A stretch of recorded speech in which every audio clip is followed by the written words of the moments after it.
So I'm Jesse, and this is Matthieu. I'm a distributed systems researcher. Matthieu is the actual data scientist of the pair. We both work for MongoDB in New York City, and over the last year, we've been working on an experiment with predictive scaling in MongoDB Atlas. So MongoDB is a NoSQL document database. Therefore, obviously, you don't use SQL to query it. You use the MongoDB query language. This is a rich and powerful query language, which is specific to MongoDB. We've got an aggregation framework, so it's good at OLTP and OLAP. It's a high consistency, high availability database, and we've got ACID transactions. Most people who deploy MongoDB deploy it as a group of servers that work together as a replica set. So there's at least 3 servers in every replica set. The primary receives all of the writes from the client, and the secondaries replicate those writes, usually within a few milliseconds. The client can read from either the primary or the secondaries, so the secondaries can spread the query load out, and they also act as hot standbys. So if the primary dies, the secondary will take over as primary within a few seconds. This is how 95% of people use MongoDB. If you need to scale out your writes across multiple servers, then we can also do a sharded cluster, where there are multiple replica sets. The data is partitioned up across the replica sets, and there's a bunch of servers that are routers called MongoS servers that are in front of the replica sets. Clients load balance across the MongoS servers, and the MongoS servers will distribute reads and writes across the replica sets according to which one owns which chunks of data. MongoDB is free and open source, so you can download it and deploy it on your own hardware or your own cloud account. Lots and lots of people do, but these days, most people use our database as a service, which is called Atlas. Atlas began as a database as a service. We now call it a developer data platform because it's also got streaming data, streaming analytics, events, triggers, edge computing, vector search, full text search. But the aspect that we're going to focus on today is the database as a service within the whole thing. Atlas is multi-region, so you can spread your data around the world or cite your data close to your customers, wherever they are. It's also multi-cloud, so when a customer deploys an Atlas cluster, we're actually running that on AWS or Azure or GCP servers. Customers can decide which of those they want to deploy on. They could even say some servers in a replica set are on some cloud provider and some are on another one, and they can stay in sync. But this means that MongoDB's cloud is actually the hyperscalers' clouds. So I'm going to show you our secret revenue model. We get $3 in and we spend $2 out. This is not to scale. We charge customers according to the servers that they choose to deploy. So the number of servers, how many CPUs, how much RAM, how many hours they're running for. And then we turn around and spend most of that money on the cloud providers renting servers from them. So the thing that Matthieu and I wanted to figure out was, can we save money by automatically scaling the server size up and down according to customers' changing demand over time? Will that save us money? If so, then we could share that savings between our customers and MongoDB. So that's the experiment. We sell servers to customers as a set of tiers. So these are named like M10, M20 down the left column. On each cloud provider, the actual instance size that we choose is a little bit different. So these are numbers for AWS. On Azure or GCP, they'd be a little bit different, but this is the basic idea. A customer at any point can choose to change their instance size, and we will scale them up or down with zero downtime. So the process is like this. So a customer decides that they want to scale from M20 to M30.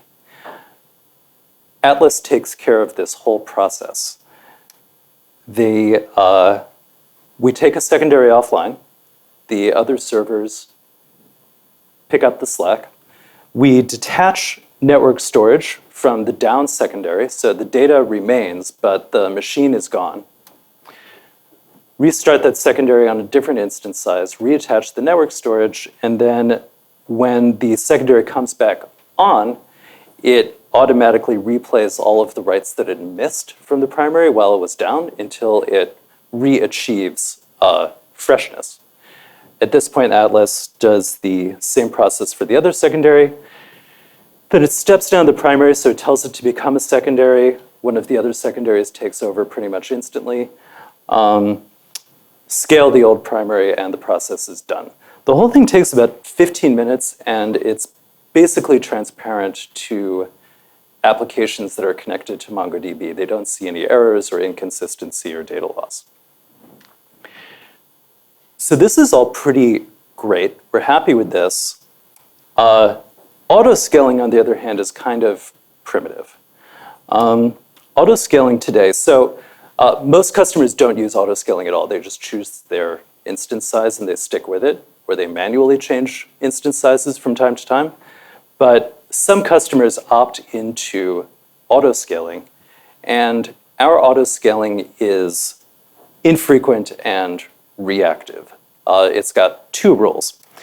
One is if a cluster has been overloaded for an hour, scale it up. So that means 75% CPU or higher on average for an hour.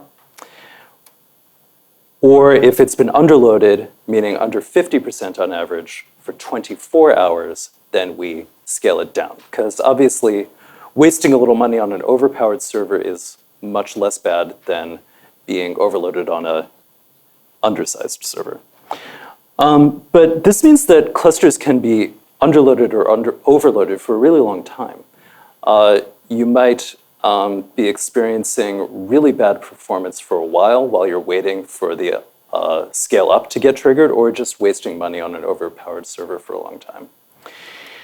And then another thing we're really concerned about is that the cluster is already overloaded at the time that it starts to scale up. And so the workload and the scale up procedure itself can compete for scarce resources during a spike.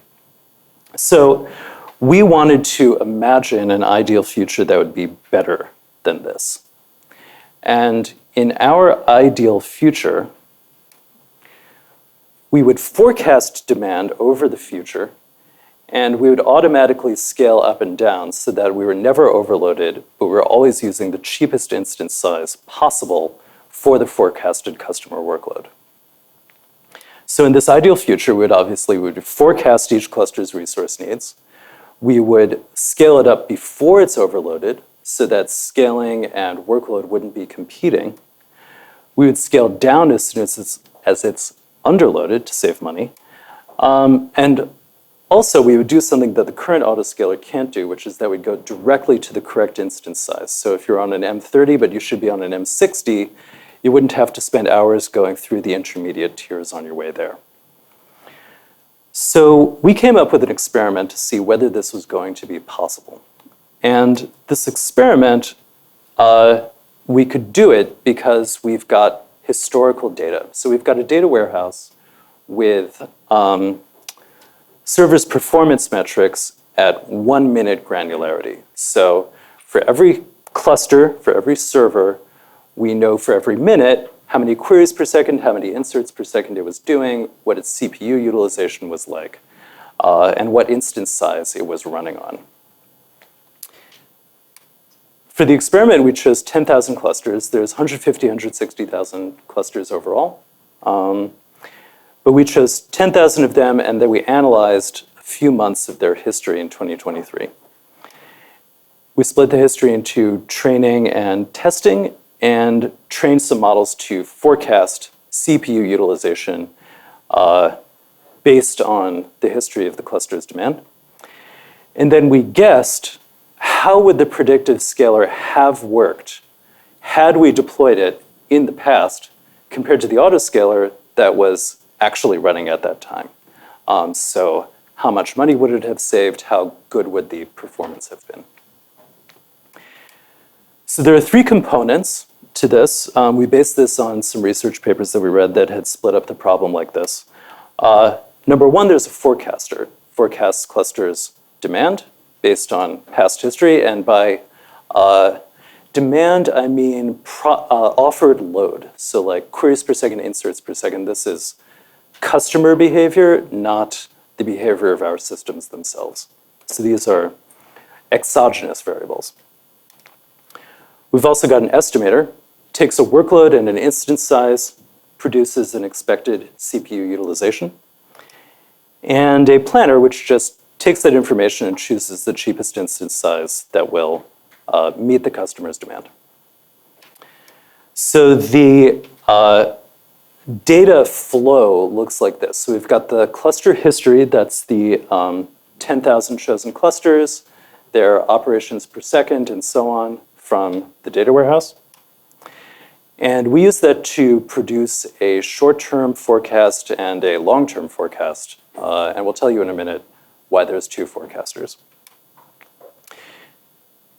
We've also got this other data set that we pulled out of the same data warehouse, and this is just millions of random data points where each point is one server at one moment of time, how many operations per second it's serving, what instance size it's running on, and what is its CPU utilization. So we use that big millions of data points, random data sample to train on Estimator. And that takes an hour or two. We run that pretty rarely. We don't need to retrain the Estimator very often, only if there was a new instance size that we put into the marketplace, or if we released a version of MongoDB that was more efficient.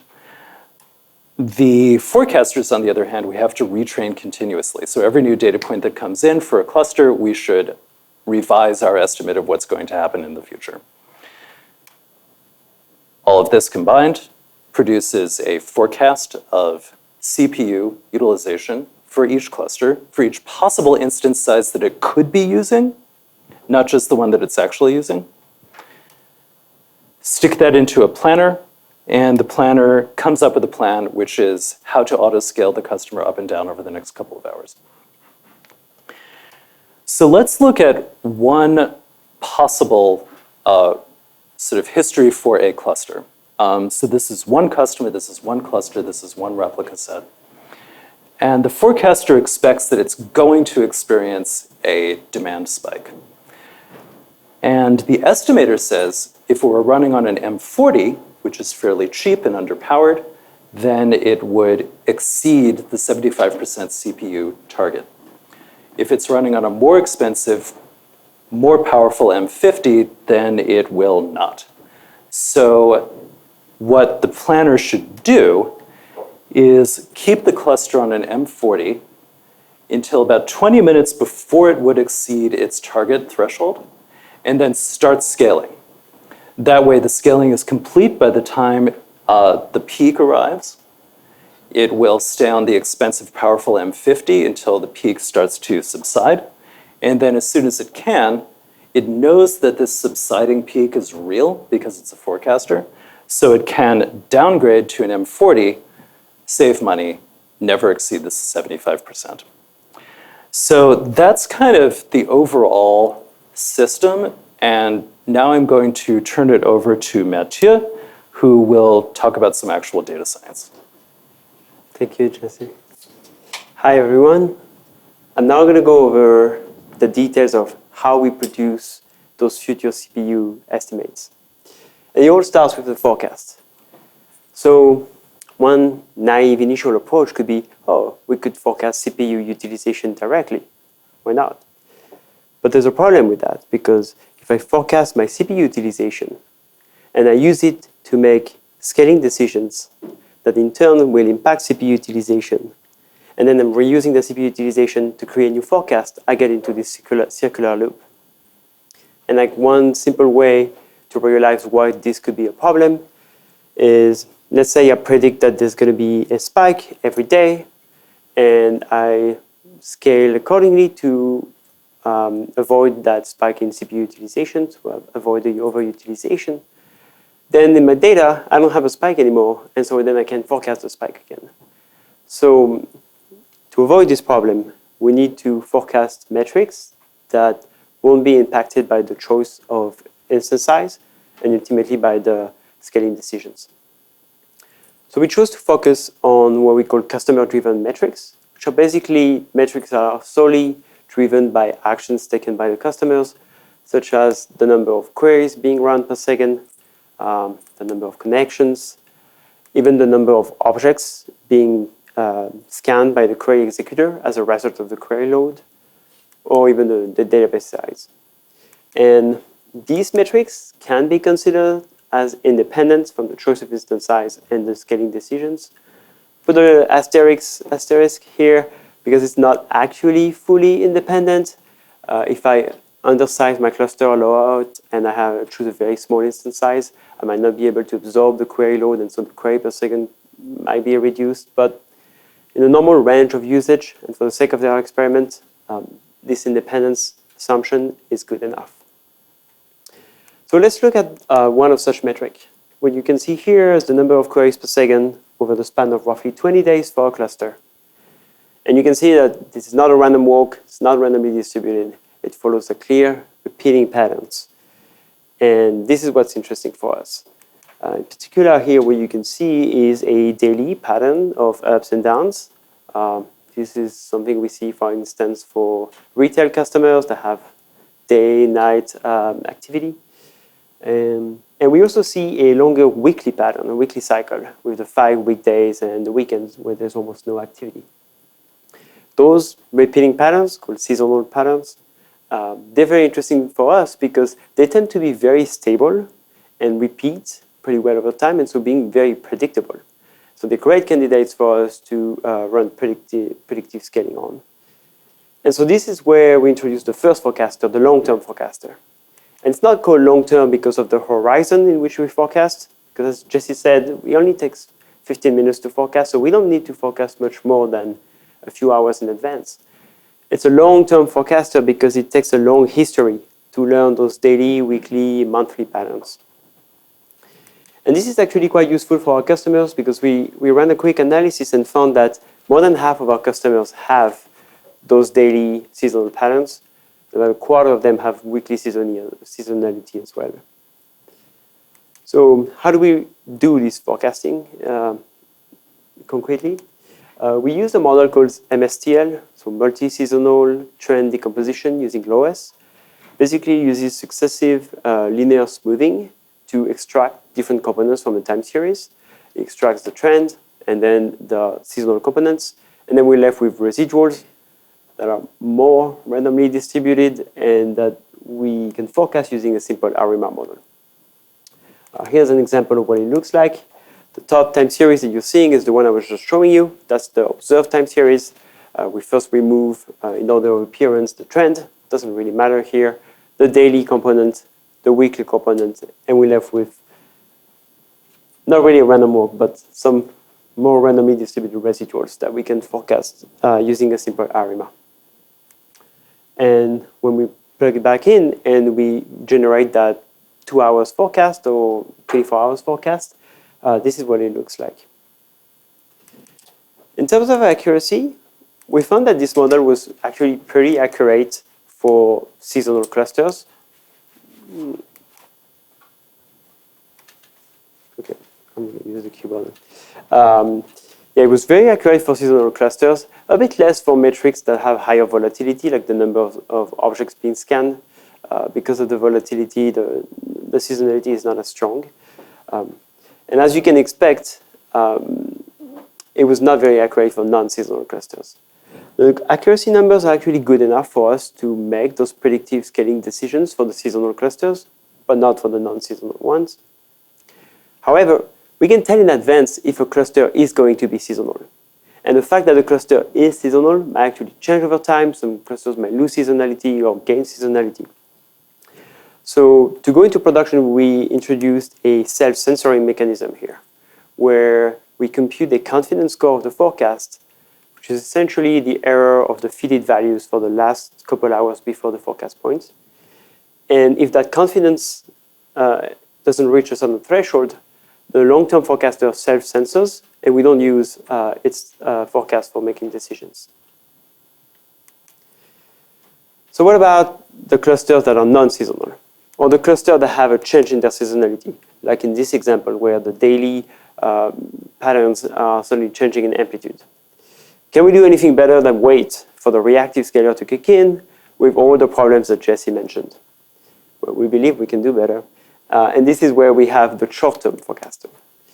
Again, the short term is not about the forecast horizon. It's about the length of data that we use for training the model. Here, we only use the last couple hours of data.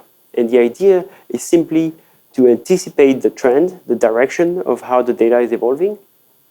So we can anticipate if there's going to be a future overload in the next couple of minutes.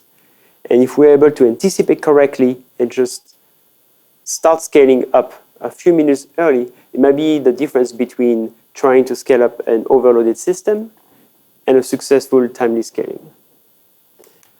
Here's a little example where it's zooming out on the previous time series where it's showing the short-term forecaster in action. What you can see in red is that sort of trend interpolation that we're doing every 2 hours. And you can see every time we receive new data that we update that sort of trend interpolation to guess what's the direction of the data coming up.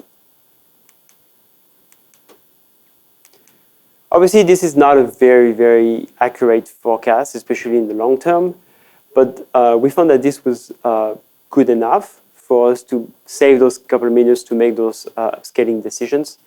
And we compared it to the naive baseline, which was predicting the last sort of value, and it was better in 70%, almost 70% of the case. Okay, so now we have the forecast for customer-driven metrics. But that is not useful enough in itself. We need to turn that into CPU estimates. And that's where the estimator comes into play. So the estimator takes that demand characterized by those different metrics. We use up to 18 metrics. And then it takes data about the capacity, which we simply represented by the number of CPUs and the amount of RAM for the different instance sizes. And he outputs a number between 0 and 100, which is the CPU utilization.